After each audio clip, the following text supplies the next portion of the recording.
늘 하나님이 바라보시는 그 눈으로 우리 주변에 있는 성도님들을 바라보고 교회를 바라보면서 서로 격려하고 서로 사랑하는 우리 귀한 공동체가 되기를 주님의 이름으로 축복합니다.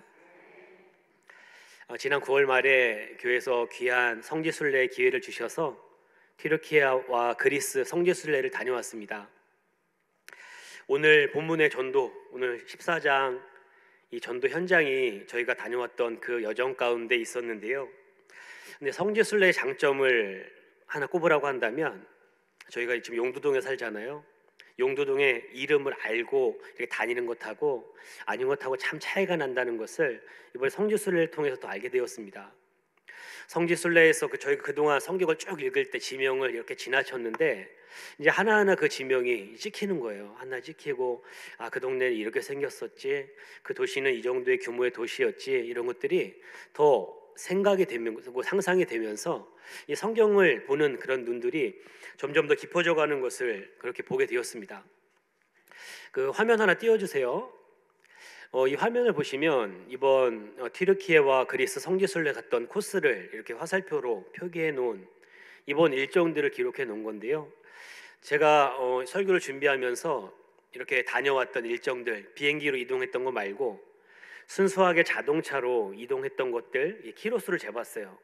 저희가 도시 이렇게 움직였기 때문에 도시별로 이렇게 길찾기를 통해서 거리를 찍어보니까 이번에 저희가 8박 9일, 비행기가 이틀이고 한 7일 정도를 그곳에서 보내게 되었는데, 순수하게 차량으로 이동한 거리가요, 몇 킬로 될까요? 몇 킬로 될까요? 3,000킬로입니다. 3,000킬로. 그래서 따져보면 서울, 부산, 왕복을 한 7번 정도 한 그 거리를 저희가 버스를 타고 계속해서 이동을 했어요. 참 고된 일정이었겠죠? 그런데 그런 일정들을 쭉 가면서 참 사도 바울이 새삼 더 대단하게 느껴졌습니다. 한 학자의 연구를 보니까 이 사도 바울이 전도한 거리를 따져보니까 한 2만 킬로 정도 된다고 해요. 그런데 저희는 3천 킬로를 그것도 버스를 타고 차를 타고 이동했거든요. 그런데 차를 타고 이동만 해도 그렇게 힘든 그런 거리인데, 바울은 어떻게 그 먼 거리를 계속해서 걸어갔을까? 계속해서 복음을 전했을까 하는 그런 생각이 들었습니다. 네, 화면 넘겨주시고요.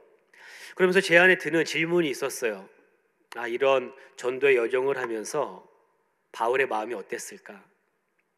바울은 도대체 어떤 마음이었길래 이 전도의 여정을 포기하지 않고 계속해서 하나님이 가라고 하는 그곳으로 나아갈 수 있었을까 하는 그 질문이 계속해서 제 안에 그렇게 떠오르게 되었습니다. 오늘 읽지는 않았는데 오늘 14장 앞에 부분 내용을 좀 살피고요, 오늘 본문을 좀 살펴보도록 하겠습니다. 오늘 14장 1절부터 보면 바울이 이고니온이라고 하는 지금도 아주 큰 도시인데요, 이고니온에서 이 회당에서 복음을 전하는 장면이 나옵니다. 그 회당에서 유대인들 대상으로 예수 그리스도에 관한 복음을 전할 때에 유대인 뿐만 아니라 헬라의 허다한 무리가 믿기 시작했다고 성경은 분명하게 기록을 하고 있습니다. 사랑하는 성도님들, 복음이 전파되는 곳에는 이 예수님 이 당시뿐만 아니라 오늘날에도 마찬가지인데 두 가지 현상이 나타납니다. 복음을 듣고요, 아주 기뻐서, 그래서 이 마음을 어찌해야 될지 알지 못하고 찬양하는 사람, 나를 구원해 주셨음에 감사하면서 하나님 앞에 예배하는 모습이 첫 번째 모습이고요. 두 번째 모습은 이 바울을 통해서 복음을 듣는데 그 복음이 자꾸 설득이 되는 거예요.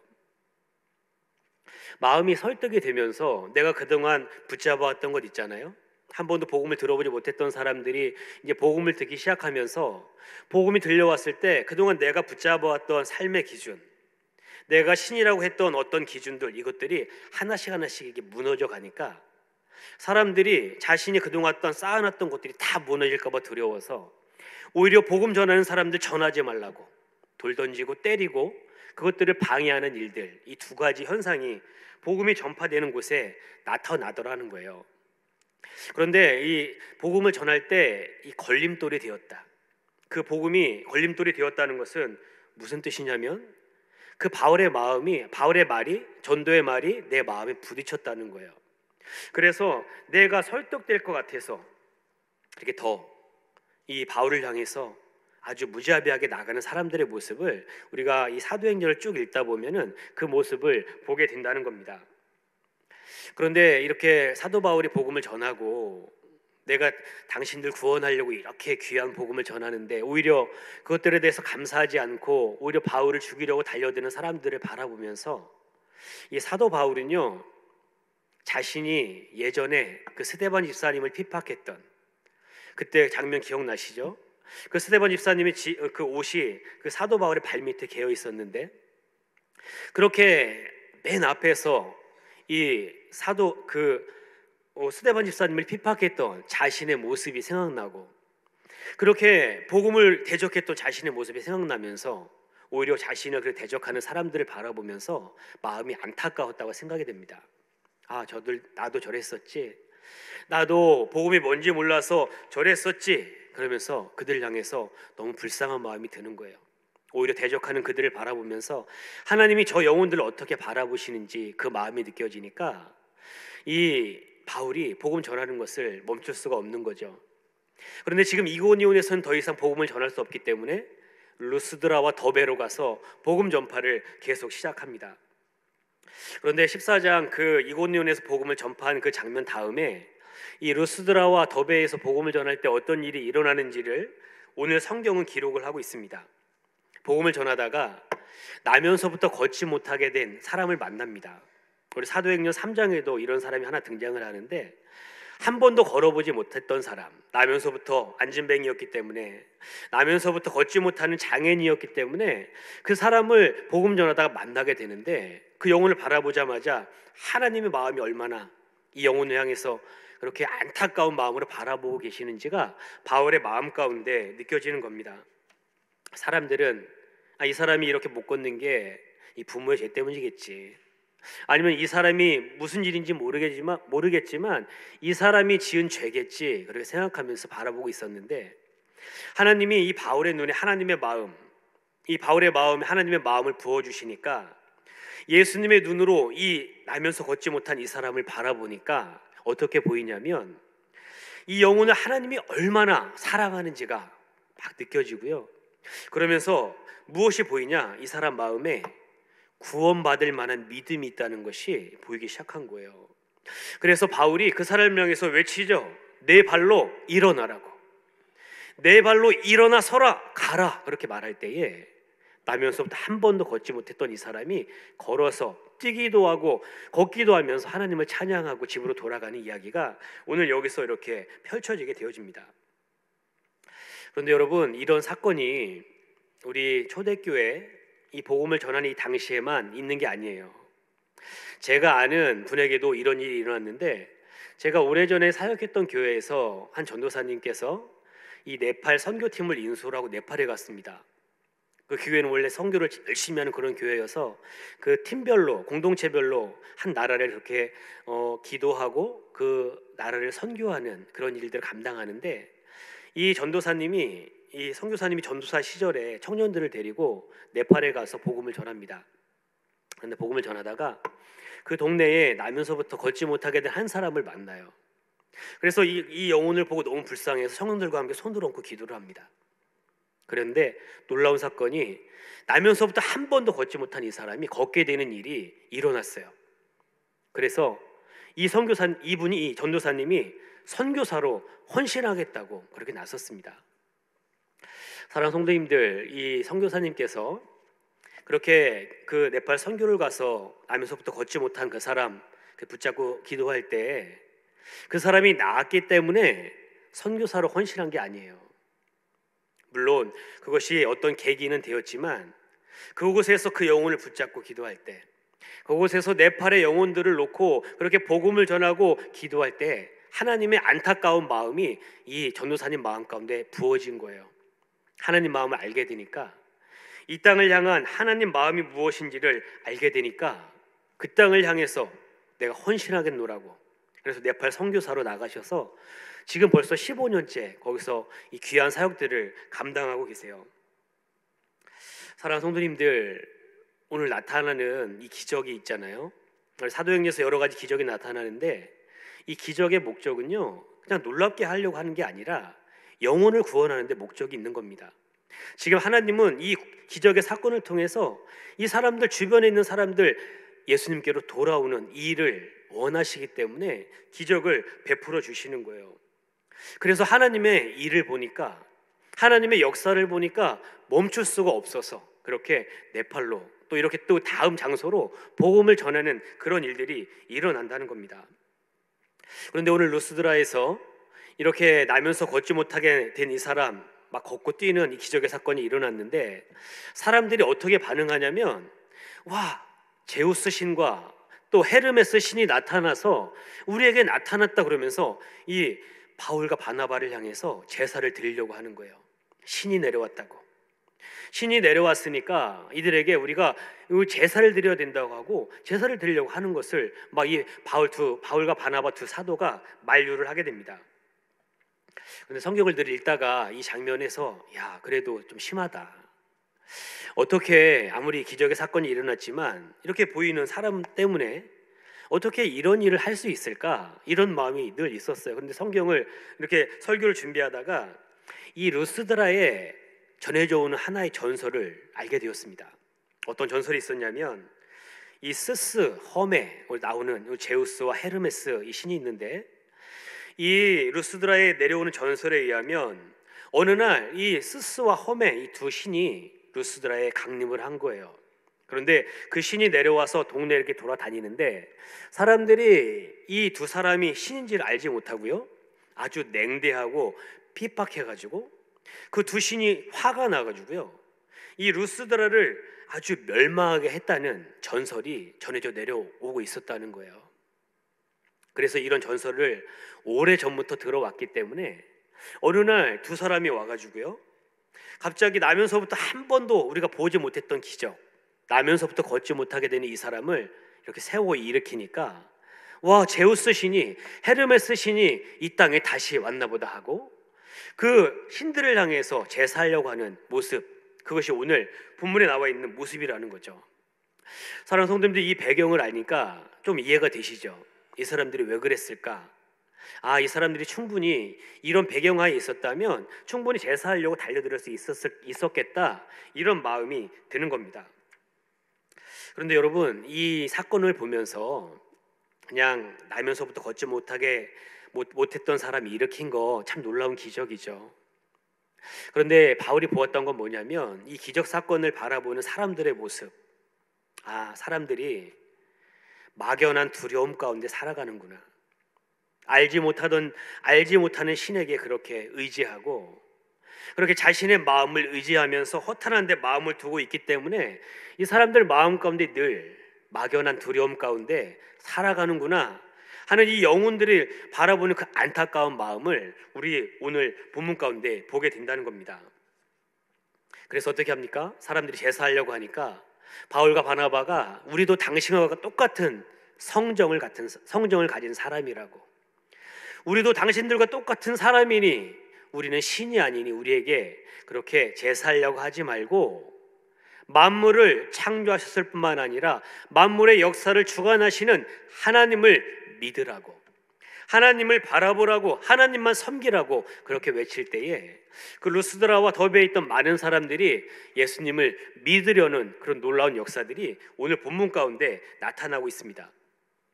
그리고 이러한 사건이 일어난 다음에 일어나는 일이 오늘 본문의 사건이라는 거예요. 바로 그때 어떤 일이 일어나냐면, 이렇게 사람들의 마음 가운데 예수님을 믿으려고, 하나님을 믿고자 하는 마음이 막 일어나서 이렇게 허다한 무리가 믿고자 하는 일들이 생겨날 때, 안디옥과 이고니온에서 온 유대인들이 와가지고 무리들의 마음을 막 충동하는 거예요.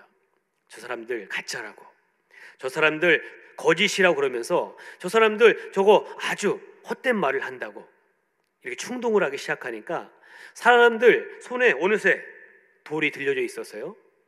바울을 향해서 돌을 던지는 장면이 오늘 본문 가운데 보여지는 겁니다. 그래서 바울이 이 사람들이 던지는 돌에 맞아서요, 정말 죽은 줄 알고 성 밖에 버렸다고 오늘 본문이 기록을 하고 있습니다. 여러분, 무슨 뜻이에요? 죽은 줄 알고 버렸다는 건 무슨 뜻입니까? 돌에 맞아서요, 더 이상 회생할 수 없는 그런 상태에 이르렀기 때문에 가서 그냥 버린 거예요. 가망이 없다고 판단을 했기 때문에 이 바울을 갖다가 그렇게 성 밖에 나가서 버렸다는 겁니다.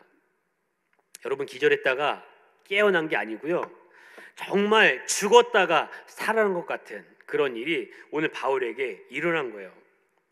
그래서 죽음에 이른 바울을요, 어떻게 하냐면 하나님께서 그 바울을 일으켜 세워주십니다. 그래서 바울은요, 이 사건을 통해서 무엇을 경험하냐면 거의 죽었다가 살아난 일을 통해 부활이, 능력이 얼마나 강력한 것인지, 예수님께서 그렇게 경험하신 그것과는 비교할 수 없겠지만 이 죽음과 같은 고통에서 살아나는 그 일을 경험하면서 이 부활의 능력을 다시 한번 체험하는 바울의 모습을 그렇게 보게 된다는 겁니다. 죽은 자를 일으키시는 그 부활의 능력을 더 깊이 경험하게 되는 그 바울의 모습, 점점 더 하나님 마음을 알아가고요, 부활의 능력을 알아가고 이 땅을 향한 하나님의 마음을 알아가게 되니까 점점 더 깊어져가는 바울의 모습이 오늘 본문 가운데 우리가 볼 수 있다는 겁니다. 그래서 바울이요, 제자들이 가서 둘러싸가지고 이제 죽었나 보다 하는데 어떻게 됩니까? 언제 그러냐는 듯이 그 자리에서 일어나서 다시 복음 전하러 가기 시작하죠. 하루가 지나지 않아서 더베 자신에게 돌을 던졌던 루스드라를 향해서 나아가더라는 겁니다. 사랑하는 성도님들, 참 의아하죠. 죽을 정도로 맞았는데, 정말 죽을 정도로 맞아서 사실 루스드라, 이름만 생각해도, 그 지명만 떠올려도 트라우마가 있어서 가기가 너무 싫은데, 사실 그곳에 가기에는 좀 마음에 좀 불편함이 있었을 것 같은데, 바울은 다시 이 죽음과 같은 곳에서 일어나자마자 자신이 그렇게 돌에 맞아 죽을 뻔했던 그 더베로, 루스드라로 다시 가더라는 겁니다. 왜 그곳으로 갔을까요? 왜 다시 자신이 복음을 전했던 그곳으로 갔을까요?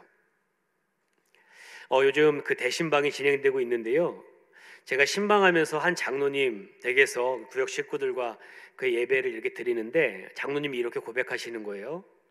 예수님을 알지 못하다가 예수님을 알고 이제 교회 문지방을 넘어서 교회 들어가려고 하니까 너무너무 두려웠다는 거예요. 왜냐면 예전에 그런 생각이 있잖아요. 문지방 넘어가면 이 하나가 신을 바꾼다는 생각이 들어서 우리 조상들이 이렇게 교회 문지방 하나 넘는 거 사실 믿는 사람들은 아무것도 아닌 것 같지만 처음 복음을 접하고요, 그리고 처음 예수님을 믿게 되는 분들은 이 교회 문지방 넘는 게 생각보다 쉬운 일이 아니라는 거예요. 그래서 너무나도 두려운 마음이 들어서 이 장로님이 이 교회 갈 때마다 이렇게 이 찬양을 많이 불렀다는 거예요. 그 두려움이 변하여 내 기도 되었고 전날의 한숨 변하여 내 노래 되었네. 주님을 찬송하면서 할렐루야 할렐루야 내 앞길 멀고 험해도 나 주님만 따라가리. 이 찬양을 부르면서 그 두려운 마음들을 넘어서 지금은 아주 귀한 장로님으로 또 교회를 잘 섬기시는 믿음의 사람으로 그렇게 세워져 가셨다고 그렇게 간증을 하시더라고요. 성도님들, 제가 무엇을 말씀드리고자 하냐면 사도 바울이 돌에 맞아서 죽을 뻔했는데 사실 그곳으로 가고 싶지 않았을 것 같거든요. 그런데 다시 루스드라와 더베로 갔던 이유가 뭐냐? 자신이 복음 전에서 이제 막 신앙을 받아들인 그 사람, 이제 신앙을 이제 조금 생기고 이제 교회가 막 세워지려고 하는 그때에 전도자가 사람들 앞에서 돌에 맞아 죽는 모습을 보면서 사람들 마음 가운데 어떤 마음이 들었을까? 야, 이러다가 죽겠다. 이거 내가 뭔가 잘못 받아들인 거 아닐까? 내가 이거 잘못 받아들여서 우리가 다 망하는 거 아닐까? 그런 두려움 가운데 사로잡혀 있던 사람들, 복음을 받아들인 것 때문에 전도자가 죽어가는 모습을 보면서 내가 이 믿음을 어떻게 해야 될지 고민 가운데 있던 사람들, 그 사람들 마음을 굳게 하기 위해서, 이제 세워져가는 그 교회 더욱더 강하게 하기 위해서 다시 그곳으로 사도 바울이 나갔다는 겁니다. 그러면서 뭐라고 말합니까? 여러분, 예수님을 믿다 보면 이런 환난이 있을 건데, 여러분, 이 환난보다 우리 예수님 더 크십니다. 여러분, 예수님 믿다 보면, 이 교회 생활 하다 보면, 신앙생활 하다 보면 여러 가지 핍박과 어려움 가운데 처하게 될 건데, 그런데 여러분 기억하십시오.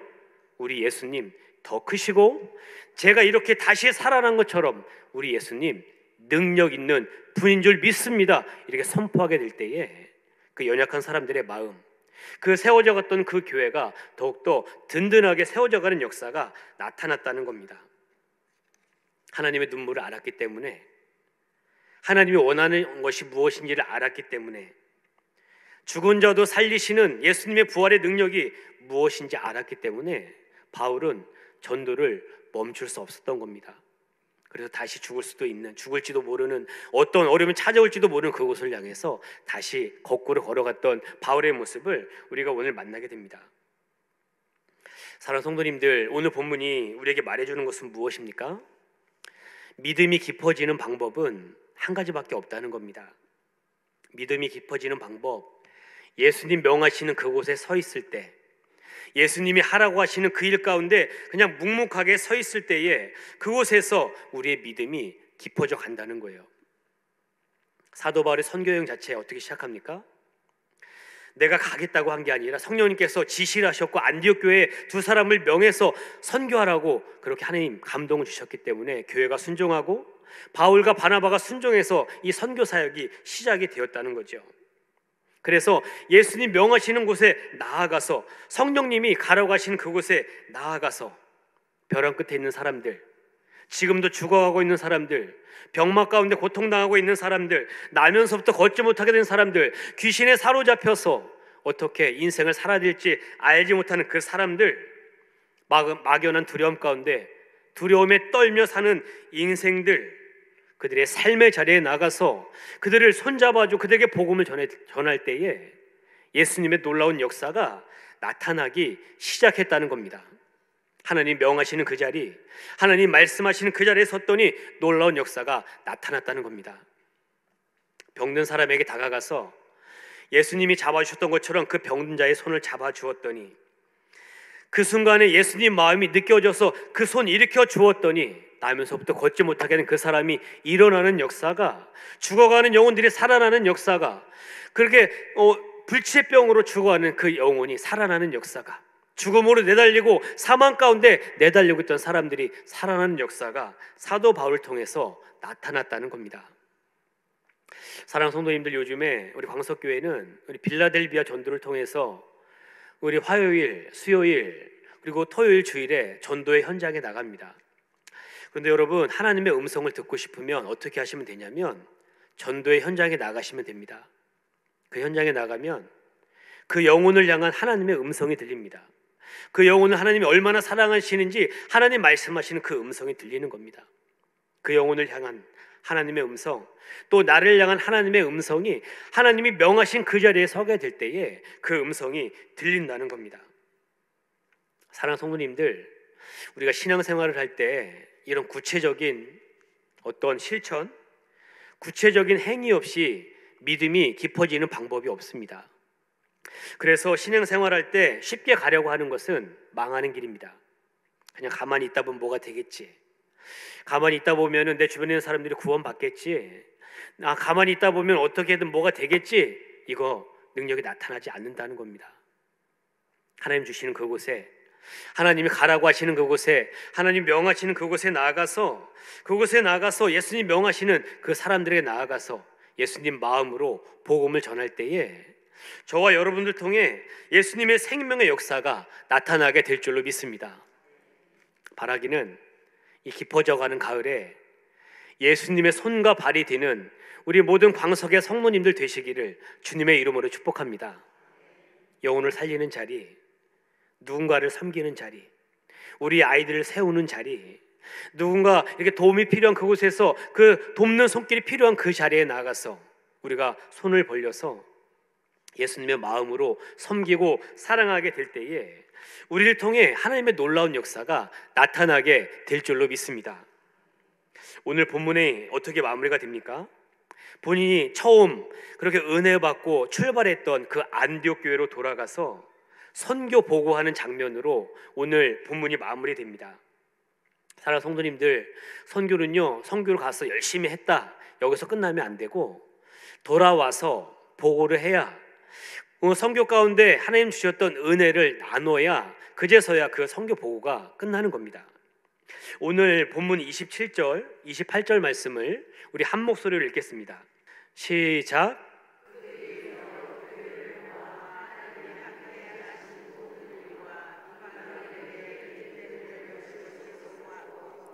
제자들과 함께 오래 있으니라. 아멘. 바울이 안디옥 교회에 와서 선교 보고하는 내용이 무엇입니까? 하나님께서 자기들과 함께 행하셨던 그 놀라운 역사를 보고하고, 또 한 가지는 이방인들에게 믿음의 문을 어떻게 열어주셨는지 이것들을 함께 보고하면서 성령님이 해주셨던 놀라운 역사, 은혜를 이렇게 함께 나눌 때에 안디옥 교회가 더욱더 은혜가 충만해서 그 은혜가 충만한 교회를 통해서 더 많은 이 생명의 역사가 나타났던 것을 오늘 우리가 본문 가운데 보게 되어집니다. 사랑하는 성도님들, 현장에서 하나님의 음성을 듣고 예수님의 마음을 느끼며 손을 뻗어서 하는 모든 일들 가운데 하나님의 역사가 나타나는 줄로 믿습니다. 오늘 이렇게 예배를 드리시면 이제 다시 세상으로 나가서 6일 동안의 삶의 자리에서 여러 가지 일들이 있으실 거예요. 그런데 그때에 예수님 마음 가지고 손을 뻗어서 하는 그 일들 가운데 하나님의 역사가 나타나게 될 줄로 믿습니다.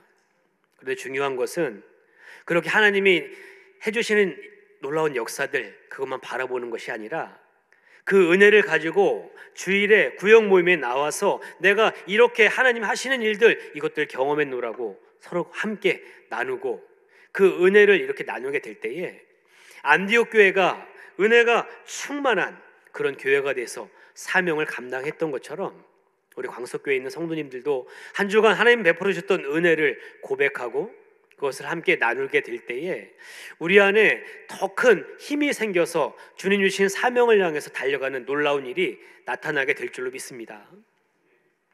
사랑하는 성도님들, 하나님은 여러분이 성장하기를 원하시고요, 여러분의 믿음이 더욱더 깊어져 가기를 원하십니다. 그 일을 위해서 여러분 가만히 계시면 안 되고 하나님이 원하시는 자리로 나갈 수 있기를 주님의 이름으로 축복합니다. 물어보세요. 하나님, 어디로 가야 됩니까? 제가 품어야 되는 영혼은 무엇입니까? 제가 섬겨야 될 공동체는 무엇입니까? 제가 나아가야 될 하나님, 그곳은 어딘지 그것을 묻고 그 자리에 서게 될 때에 저와 여러분들 통해 하나님의 그 놀라운 생명의 역사, 오늘 바울을 통해 이곳에 나타났던 이 역사가 오늘 우리가 사는 이 시대에도 나타나게 될 줄로 믿습니다. 깊어져가는 이 가을에 우리의 깊어진 삶을 주님께 드리는 모든 성도님들 되시기를 주님의 이름으로 축복합니다.